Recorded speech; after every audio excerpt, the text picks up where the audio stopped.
You'll never be half the woman my mother is." The words cut across the laughter and clinking of glasses like a blade through silk.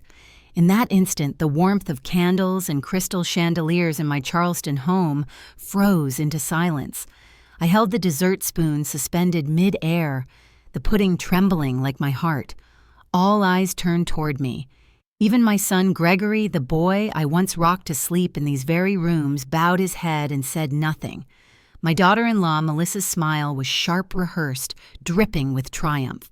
She knew exactly where to strike. If you're watching this, I want to pause for a moment. Tell me in the comments, what would you have done if those words were hurled at you in your own home on your 70th birthday? And where are you tuning in from tonight? Share below, because I want to know how far this story reaches. And please, if my story speaks to you, subscribe and join me. This is not just my journey, but perhaps yours too. My name is Eleanor Whitford. I am 70 years old, a retired librarian, a widow who spent 40 years surrounded by books, but defined by family. I never imagined that on the night my children and grandchildren gathered beneath my roof, I would feel smaller than ever in the eyes of those I had sacrificed for. The dining room had been alive only moments before. Laughter, the gleam of silver polished by my own hands, the scent of roasted rosemary chicken I had spent the day preparing. My granddaughter Emily had been chasing her cousins down the hall, her giggles spilling into the room like music. Then Melissa's voice shattered it all. Her red dress gleamed under the chandelier, her diamonds catching every flicker of light as if to remind us she belonged to a different class, a shinier world. She leaned back in her chair like a queen surveying a servant. I looked to Gregory. His eyes dropped fixed on his untouched wineglass. He did not defend me. His silence was louder than Melissa's insult, heavier than the crystal bowl I still clutched. I felt my chest tighten, not just from hurt, but from the familiar realization the boy I once saved from fevers and fears had chosen silence over loyalty. Melissa's words lingered like smoke. "My mother," she said, "is a woman of success. She owns her own firm, a beach house in Naples, vacations in Europe. She never needed anyone. And you spent your life cooking and dusting these old shelves." Each syllable was a hammer pounding into years of sacrifice. Double shifts, sold heirlooms, every dollar saved for Gregory's education, every dream postponed. The air grew suffocating. Even the children sensed the shift. Emily stood frozen at the doorway, eyes wide, as if she had stumbled into a battlefield. I forced a smile, a brittle shield, to keep myself from shattering. My fingers released the spoon, and the sound of it striking the porcelain echoed like a gunshot in the silence. Slowly, deliberately, I pushed back my chair. The legs scraped against the hardwood floor, a sound that made Melissa's smirk falter for the first time. I rose, my voice calm, though my heart thundered. "If your mother is half the woman you claim," I said, letting my gaze pierce hers, "then perhaps she can start paying the debt I've carried for her daughter and son-in-law." The words landed like stones dropped into still water. Gregory's face drained of color. "Debt," he whispered, confusion tangled with fear. The guests looked at one another, whispering, shifting in their seats. Melissa blinked, her painted confidence cracking. And in that fragile moment, I felt the power return not from anger alone, but from truth waiting to surface. This was no longer just a birthday dinner. It was the beginning of revelations none of them were ready to hear. The silence after my words was so thick, it felt as though the air itself had turned to stone. Gregory's chair scraped loudly as he stood, his face pale, his voice trembling. "What debt, Mother?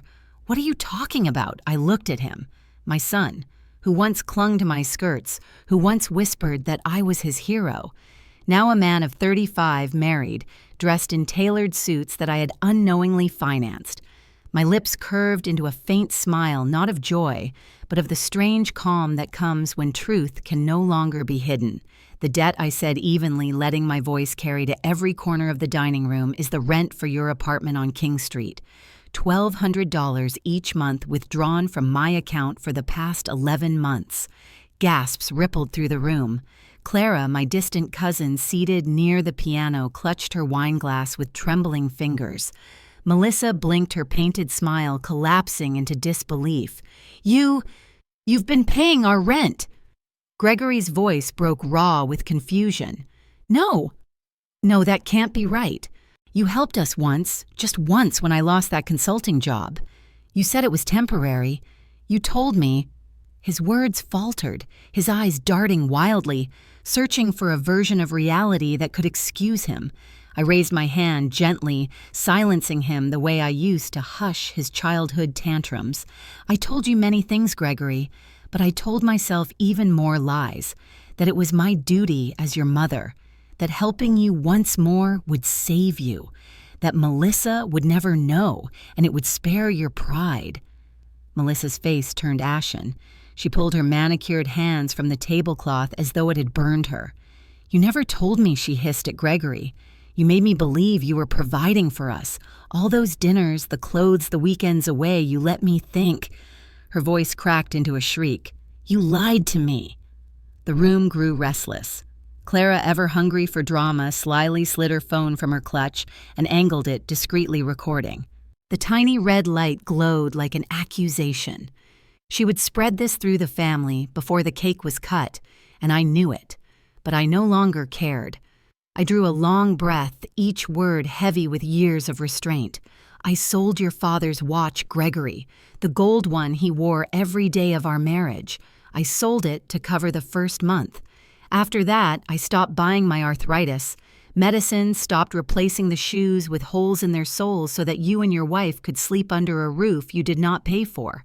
Melissa pressed a hand to her chest as if the room were spinning. Gregory staggered back into his chair, his shoulders crumbling. He buried his face in his hands, muffled words escaping. "God, what have I done?" A murmur moved among the guests, uncles, neighbors, even the priest who had baptized Gregory. Eyes darted between us, pity and judgment mingling. The chandelier above flickered slightly, and for a moment the whole room seemed to lean closer, listening for the next revelation. Melissa's lips trembled. "I didn't know. I swear, Eleanor, I didn't know. If I had, I cut her off with a sharp glance. You didn't know because Gregory made sure of it. He wanted you to see him as strong, capable, the provider. And I foolishly let him borrow my strength to uphold that illusion." Clara's phone clicked in the silence, capturing my words. I saw her, but I didn't stop her. For the first time in decades, I wanted the truth to spread. Let the family whisper. Let them judge. Melissa looked at Gregory with eyes like knives. "You let her humiliate me. You let me stand here and insult her while all this time she was the one paying for everything." Gregory lifted his head, tears streaking his face. "I thought I could fix it before anyone knew. I thought if I just found another job, I'd pay her back. But it kept slipping.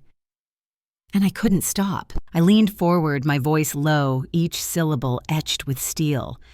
"It wasn't just rent, Gregory. It was my dignity. Every dollar I handed over was a piece of myself carved away while you stood silent as your wife compared me to her mother." The weight of my confession settled like dust over the room. No one moved. Even the children outside had fallen quiet, as though they too sensed a storm no laughter could break. For years I had swallowed silence. Tonight I chose to feed them truth instead, and the taste of it was bitter, but it was mine.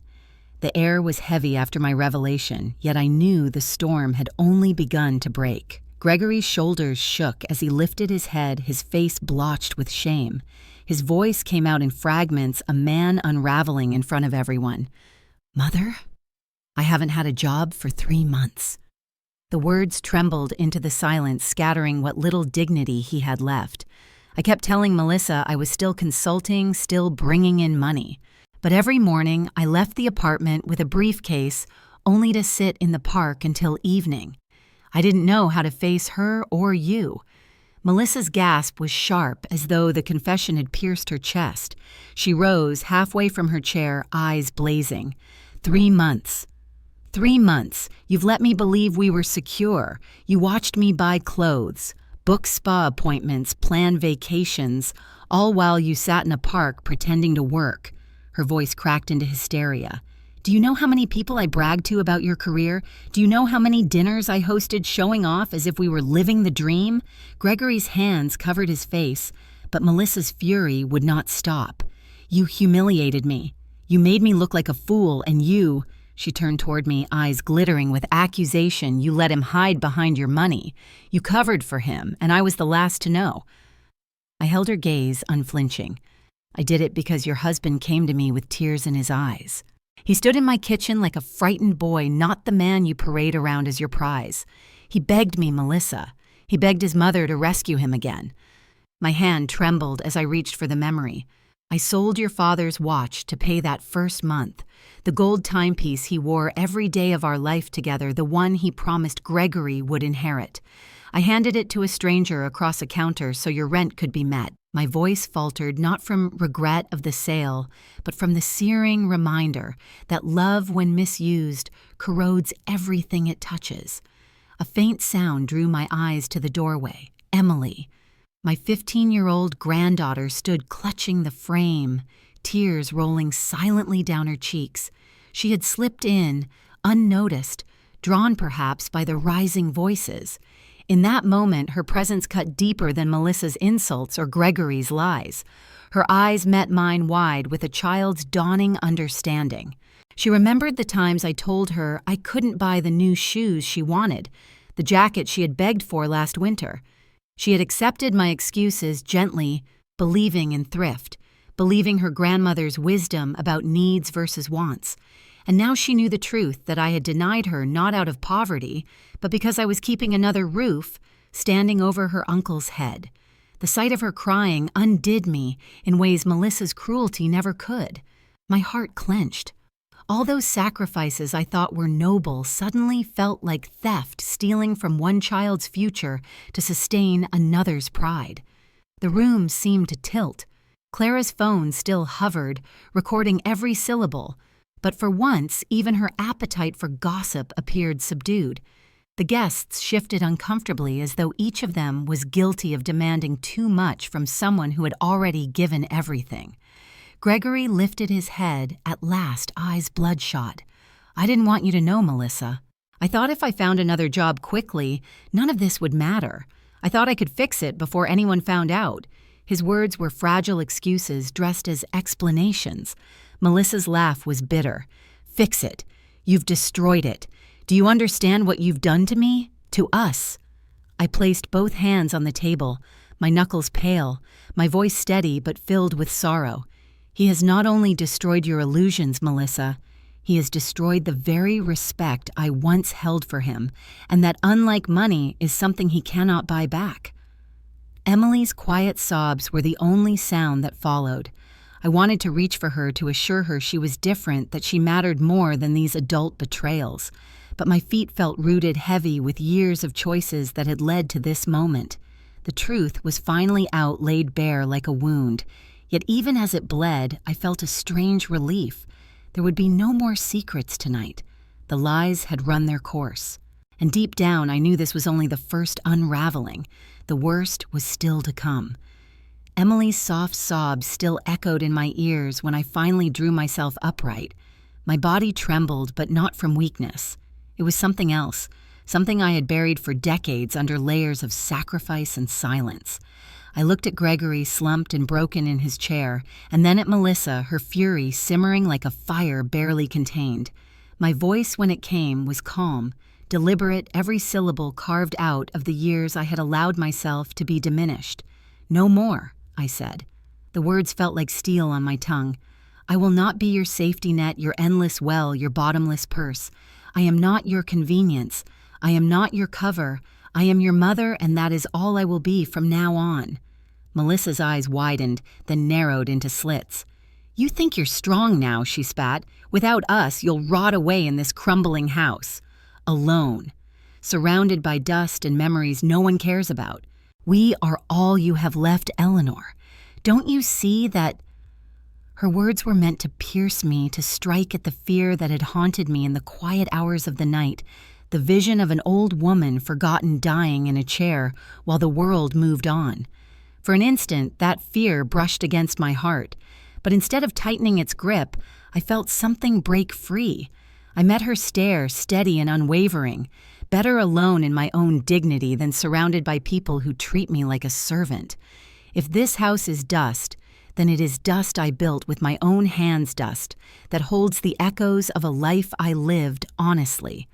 I would rather sit among those ghosts than share a table with the living who despise me. Gregory's silence was the sharpest cut of all. He did not defend me. He did not speak against his wife. He simply sat staring at the tablecloth as though the pattern could swallow him whole. That silence was not just absence, it was betrayal. My son, the boy who once swore I was his world, had become a man who would watch me burn if it meant avoiding his wife's disapproval. The ache of that realization nearly buckled my knees, but I held my ground. Melissa leaned forward, her voice dripping with contempt. "You'll regret this, Eleanor. When the nights grow long and the phone never rings when no one comes to visit, you'll wish you had begged us to stay." I almost laughed soft bitter. "Regret," I whispered. "My only regret is that it took me 70 years to finally draw a line." From the doorway, a sound stirred. I turned and saw old Mr. Harris, my neighbor of 20 years, standing quietly just beyond the threshold. His cane tapped the floor as he shifted his weathered face unreadable. I hadn't noticed him arrive. Perhaps he had heard the shouting, perhaps curiosity had brought him. But there he was, his eyes fixed on me, not with pity, but with recognition. He had heard everything. The realization gave me unexpected strength. For years, my story had been hidden, confined within walls and whispered excuses. Now it had witnesses, family, neighbors, perhaps even the wider circle, once Clara's recording made its way into gossip. My humiliation was no longer private, but neither was my truth. I straightened my spine, rigid with resolve. "This ends tonight," I declared. "I will no longer sacrifice myself at this altar of entitlement. If that leaves me alone, then so be it. Loneliness is lighter than chains." Melissa sneered, but the edges of her bravado were fraying. Gregory's shoulders sagged deeper, his silence screaming louder than any outburst. And for the first time in years, I felt taller than both of them. Melissa's sneer lingered in the silence, sharp as glass. Then she leaned back in her chair, folding her arms across her chest, her voice cold and deliberate. "You're so sure of yourself now," she said. "But when we leave, when Gregory and I walk out that door, you'll have no one. No son, no daughter-in-law, no grandchildren visiting on holidays. Just you and this old house rotting together. You'll die alone, Eleanor, and no one will even notice until the smell reaches the neighbors." Her cruelty was practiced intentional, each word aimed at the hollow place inside me that had always feared exactly that fate. I felt it immediately, the tremor in my chest, the sting of the image she painted. I saw myself in my mind's eye, slumped in this dining room, the table set but untouched, the clocks ticking in empty rooms. A house once filled with voices, now echoing only my own labored breathing. The loneliness pressed close, suffocating. For a fleeting moment, I almost faltered. Almost. But then I caught sight of Emily at the doorway. Her young face, still damp with tears, looked at me with a mixture of fear and hope. She was listening, watching, waiting to see if her grandmother would collapse beneath Melissa's venom or rise above it.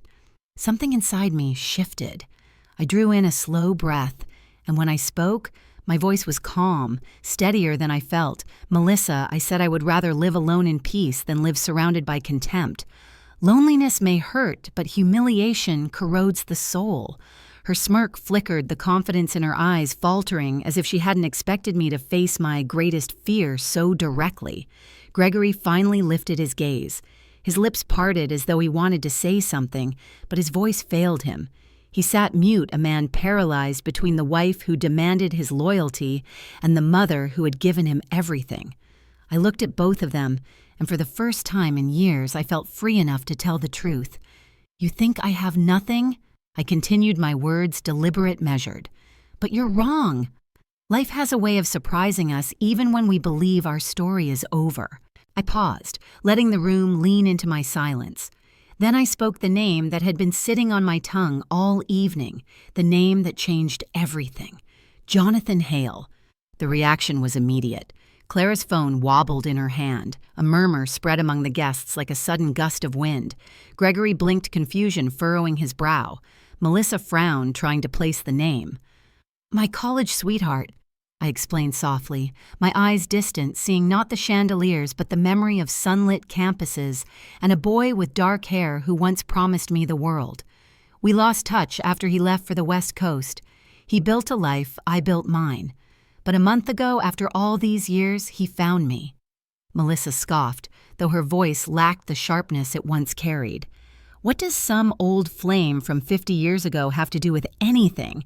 I smiled, genuine for the first time that night. Everything.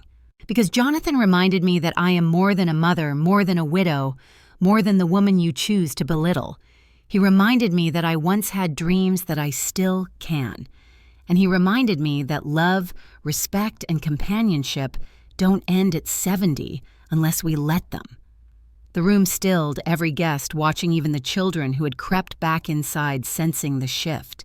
Melissa's face paled, her arsenal of insults suddenly useless against the unexpected twist. Gregory whispered the name like a prayer, his voice trembling. Jonathan. Hale. From the photographs, I nodded. Yes, from the photographs.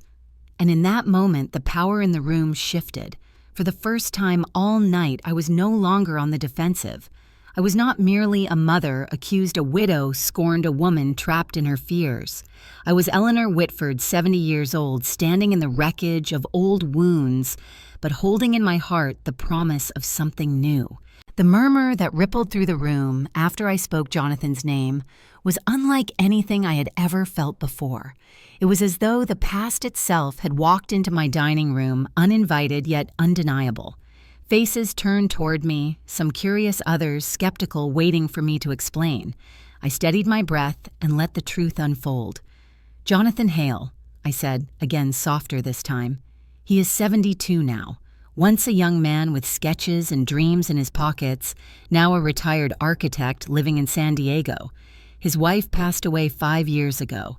After decades of building cities and raising a family, he looked back and he found me. Melissa scoffed, tossing her hair back with a sharp laugh. This is pathetic. A 70-year-old woman clinging to some dusty college romance. What are you going to do, Eleanor? Run off into the sunset like a teenager? You'll only embarrass yourself. Her cruelty no longer pierced me the way it once had. Instead, I smiled faintly because her words revealed more about her fear than my own. Embarrassment, I said slowly, is living a life without ever daring to love again. Jonathan wrote to me, he called. He told me something I thought I'd forgotten, that life doesn't end when the calendar says you're old. He said, Eleanor, life can begin again at 70 if you're brave enough to open the door. The chandelier light shimmered above us, refracting off the crystal glasses like fragments of memory.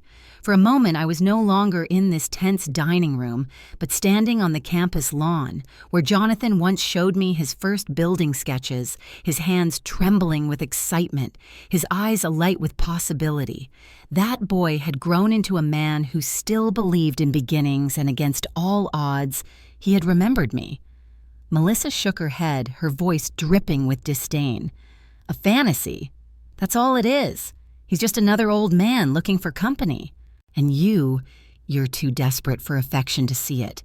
Before I could answer, a smaller, softer voice rose from the doorway. Emily, still with tears on her cheeks, stepped forward. Her young hand slipped into mine, warm and trembling. She looked up at me with eyes full of something purer than judgment, hope. Grandma, she whispered, her voice breaking just enough to hush the entire room, you deserve to be happy. Those words undid me. Not because they flattered me, but because they came from innocence, from someone who still believed love was possible, even after years of watching the adults in her world tarnish it. Her hand in mine was a bridge across generations, reminding me that perhaps the greatest gift I could give her was the courage to choose joy for myself. I squeezed her hand gently. Thank you, Emily. My voice quivered, not from weakness, but from gratitude. Sometimes we forget we are allowed to want more even at my age. But you just reminded me. Melissa's face tightened, her bravado slipping as the room shifted against her. Clara lowered her phone, the gossip forgotten for a moment, as her eyes softened with something resembling admiration. Even Gregory looked up, startled by the strength in his daughter's simple declaration. I let the silence stretch, then spoke again, steady and clear. Jonathan has invited me to California. He wants to show me the ocean, the life he's built, the family he raised. He wants me to see that the story of a woman at 70 doesn't have to be one of decline. It can be one of rediscovery. Melissa muttered under her breath. Absurd, but the fight was gone from her tone. I turned back to the table, my eyes sweeping over the faces frozen in disbelief. I may choose to go or I may not, but know this, my life is not over simply because you've decided it should be. My worth is not measured in rent checks or empty chairs at a dining table. I am still alive, and I intend to live. Emily's hand tightened around mine, and for the first time that evening, I felt the faint stirrings of something I had nearly forgotten. Not just dignity, not just defiance, but hope. The echo of Emily's words still warmed my chest when Melissa finally snapped. She shoved her chair back so violently it scraped against the hardwood floor, the sound splitting the air like a blade. Enough, she hissed, her face twisted with rage. I will not sit here and listen to fairy tales about old lovers and second chances. Gregory, I'm leaving. If you don't have money, if your mother won't keep bailing you out, then I refuse to stay by your side. I didn't marry into poverty, and I won't live in it. She snatched her handbag, her heels clattering across the floor, and without so much as a backward glance, stormed out the front door. The slam reverberated through the house, rattling the very windows. For a long moment, silence held us all captive. Then Gregory crumbled. He sank to his knees beside my chair, his once proud shoulders bent, his face buried in his hands. "Mom," he sobbed, his voice raw, broken in a way I hadn't heard since he was a little boy. "I'm sorry. I'm so sorry. I've ruined everything. I don't know how to fix it. Please, forgive me." I looked down at him, this man who was once my child, who had grown tall and broad but never truly grown up. My heart ached with love, with grief, with the weight of all the years I had carried him. But compassion alone was no longer enough. Gregory. I said quietly, though my voice carried like thunder through the silence, "I will always love you. But love is not the same as rescue. You must carry your own life now. I will not save you again." His shoulders shook harder, his tears staining the hem of my dress. I don't know how he whispered like a confession torn from his very soul. I bent forward, laying a trembling hand on his hair, the way I once did when fevers racked his small body. "Then you must learn. You are not a child anymore. You are a man, and a man must walk through his own fire." That night ended in fragments, guests leaving quietly, Clara's phone forgotten in her purse, Emily clinging to me with both arms as if afraid I would vanish. Gregory remained on the floor for a long time before finally dragging himself up, hollow and gray. Days later, the whispers reached me. Melissa had returned to her mother's house, refusing to take Gregory back unless he secured a steady income. And Gregory, bereft, stripped of his illusions, finally stumbled into reality. He took a job at a small repair shop on the edge of town. It was humble work, fixing broken lamps, tightening loose bolts, sweeping sawdust from the floor. For the first time in his life, he received no special treatment, no shield from failure. His hands, soft from years of avoidance, grew calloused. His back ached. But he worked. And then, to my surprise, he joined a support group at the community center, a place where men and women sat in a circle of metal chairs, sharing their truths, in voices hoarse from shame and hope. Gregory stood there and admitted aloud, "I've been addicted to being saved, by my mother, by my wife, by anyone willing to carry me, so I never had to carry myself. I don't want to live like that anymore." When Emily told me this, her eyes bright with cautious pride, I felt something inside me shift. Not relief, not victory, but the fragile stirrings of possibility. My son had finally spoken the truth, not to me, but to himself. I knew the road ahead, for him, would be long and jagged, filled with stumbles and temptations. But for the first time, he was walking it with his own feet. And for the first time, I allowed myself to let go. I did not save him. I let him save himself. I had let go.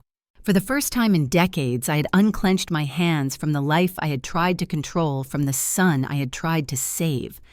And in that emptying, something astonishing happened. Space opened for me, for him, for a future neither of us could have imagined. So when Jonathan's letter came again this time, with a plane ticket tucked neatly inside, I didn't hesitate. I packed a small suitcase, kissed Emily on the forehead, and boarded a flight to California. The moment I stepped off the plane in San Diego, the air itself felt different. Salt and sunlight wrapped around me like a forgotten embrace. And then there he was, Jonathan Hale. Older, of course, his hair white, his hands lined, but his smile unchanged. That same smile that once promised me the world. "Eleanor," he said, his voice trembling as he handed me a bouquet of yellow roses. "Welcome home, home." The word hit me like a blessing. His children welcomed me with warmth I hadn't dared to hope for.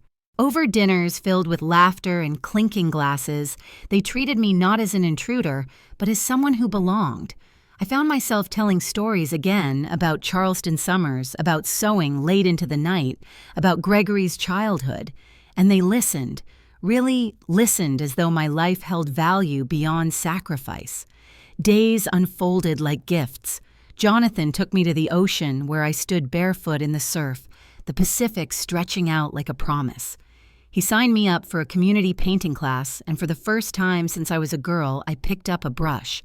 My hands, once used for mending and patching, now shaped colors into sunsets and wildflowers. Each stroke felt like reclaiming a part of myself I had abandoned long ago. And somewhere between the sea air and the scent of turpentine, I realized at 70 I wasn't merely surviving, I was living. Letters began arriving from Gregory.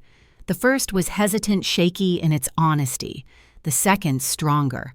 And then one day came the one that stopped me in my tracks. "Mom," it read for the first time in my life, "I don't want you to pity me. I want you to be proud of me. I'm working at the repair shop and I've joined a support group. I make my own rent now. It's small, it's imperfect, but it's mine. I see now what you were trying to teach me. Thank you for not saving me. Thank you for letting me grow." Tears stained the page as I read those words, not of grief, but of release. The boy I had carried was slowly learning to carry himself. And then came the twist I had never expected. Emily, my sweet granddaughter, called me one quiet evening. "Grandma," she said shyly, "I want to come stay with you for a while. Dad's figuring out his life, and I want to learn from you. I want to know what it means to be strong, to be a woman who doesn't let anyone tell her she's less than she is." My heart swelled in my chest, not because she needed me, but because she chose me. As I watched the California sunset that night, Jonathan's hand resting gently over mine, I understood something I had never allowed myself to believe. It is never too late. Not too late to love. Not too late to change. Not too late to discover that dignity and joy are not gifts given by others, but treasures we claim for ourselves. I was Eleanor Whitford, 70 years old, standing at the edge of the ocean with a new chapter opening before me. And for the first time in my life, I was not afraid.